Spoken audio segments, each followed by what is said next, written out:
Video PPT pertemuan 1-5 kartografi.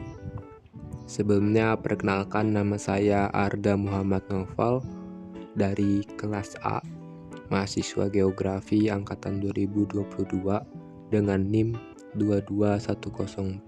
2210416210039. Pertemuan 1.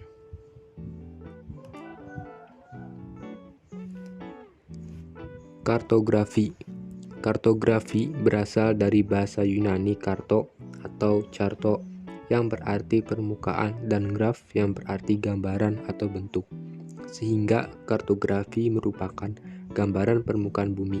Pengertian lain, kartografi merupakan ilmu tentang membuat peta. Kartografi dasar 2018.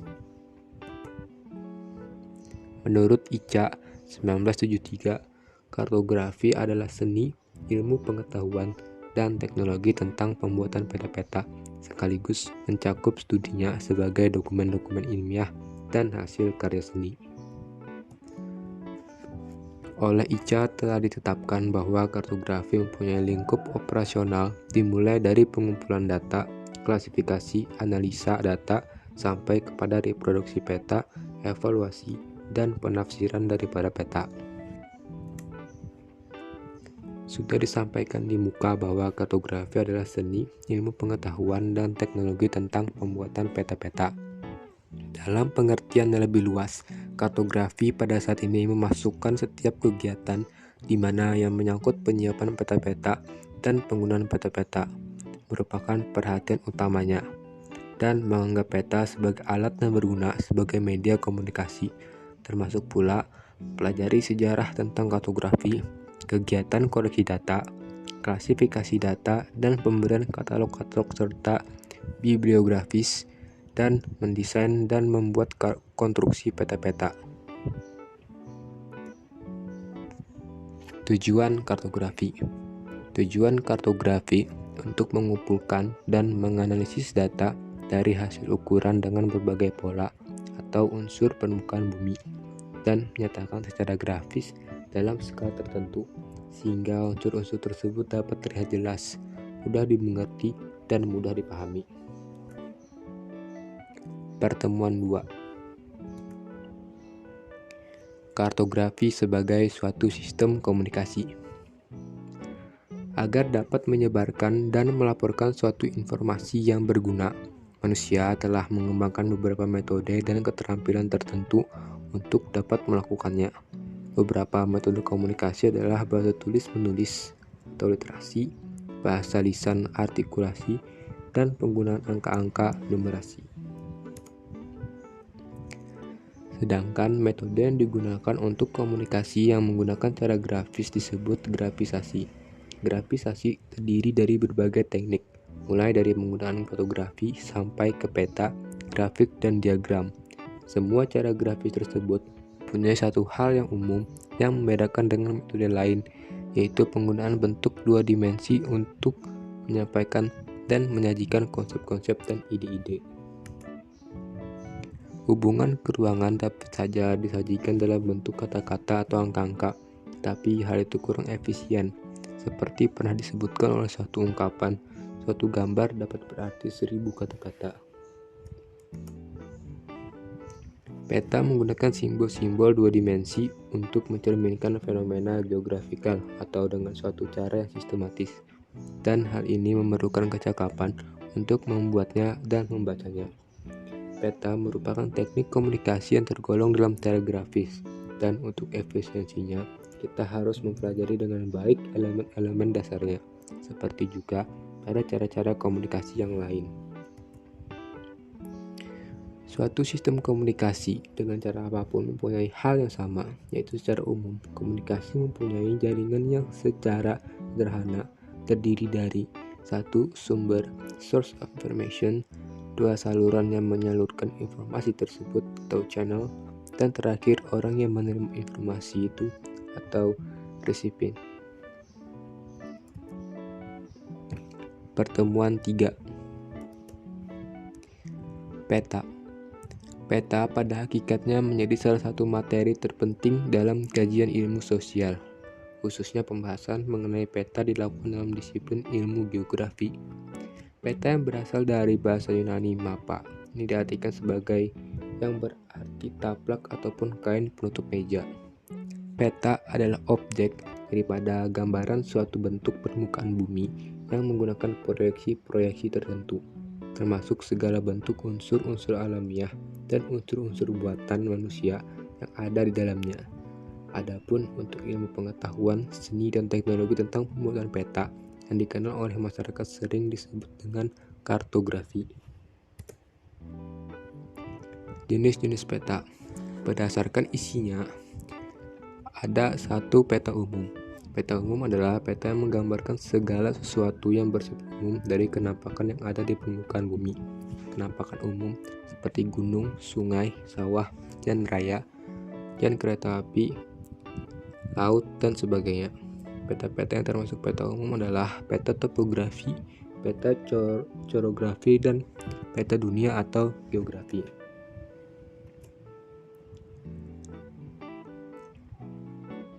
A. Peta topografi adalah jenis peta yang menggambarkan permukaan bumi lengkap dengan reliefnya. Penggambaran relief permukaan bumi ke dalam peta digambar dalam sebuah bentuk garis kontur. Garis kontur adalah sebuah garis pada peta yang menghubungkan tempat-tempat yang memiliki ketinggian yang sama. B. Peta chorografi adalah jenis peta yang menggambarkan seluruh atau sebagian permukaan bumi yang sifatnya umum dan biasanya berskala sedang. Contoh peta chorografi adalah atlas. C. Peta dunia atau geografi adalah jenis peta umum yang berskala sangat kecil dengan cakupan wilayah yang sangat luas. 2.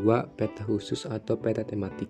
Peta khusus atau tematik adalah peta yang menggambarkan kenampakan-kenampakan tertentu di permukaan bumi.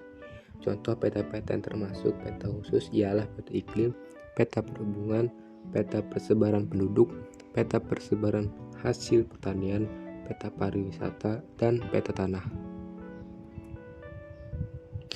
Syarat-syarat peta. Pertama, tidak membingungkan bagi para pembacanya. 2. Mudah dipahami. 3. Bersih dan rapi. 3. Teliti dan sesuai dengan tujuan dari karya sebenarnya. Dan memberikan gambaran yang sebenarnya. Pertemuan 4. Generalisasi peta. Generalisasi peta adalah proses penyederhanaan peta dengan tetap mempertahankan ciri atau karakteristik utama dari peta tersebut. Generalisasi merupakan proses reduksi informasi, biasanya terkait dengan kenampakan grafis fitur yang kita petakan. Generalisasi peta merupakan salah satu proses penting dalam pembuatan peta. Bagaimana kaitannya dalam proses kartografi? Generasi peta merupakan salah satu proses penting dalam kartografi.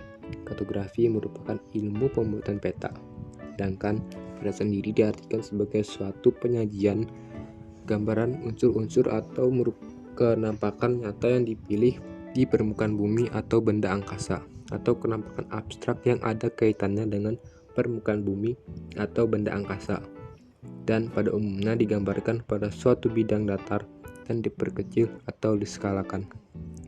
Melalui definisi ini, generalisasi peta berperan dalam proses memilih kenampakan atau objek. Mengapa generalisasi diperlukan? Generalisasi peta diperlukan karena peta tematik hanya memuat informasi-informasi sesuai dengan isi tema yang disampaikan. Alasan lainnya adalah peta tematik biasanya dibuat dalam skala yang lebih kecil daripada peta dasar, sehingga reduksi skala bagaimanapun akan mengurangi kedetailan informasi yang akan disampaikan. Macam-macam generalisasi peta. Proses generalisasi peta dapat dibedakan menjadi 1. Generasi grafis, 2. Generasi konsep. Perbedaan di antara generasi grafis dan generasi konsep terkait pada metode yang terlibat pada proses generalisasi. 1. Generasi grafis tidak akan mempengaruhi jenis dan penataan simbol. Generasi grafis terdiri atas penyederhanaan, pembesaran, pemindahan, penggabungan, dan pemilihan. 2.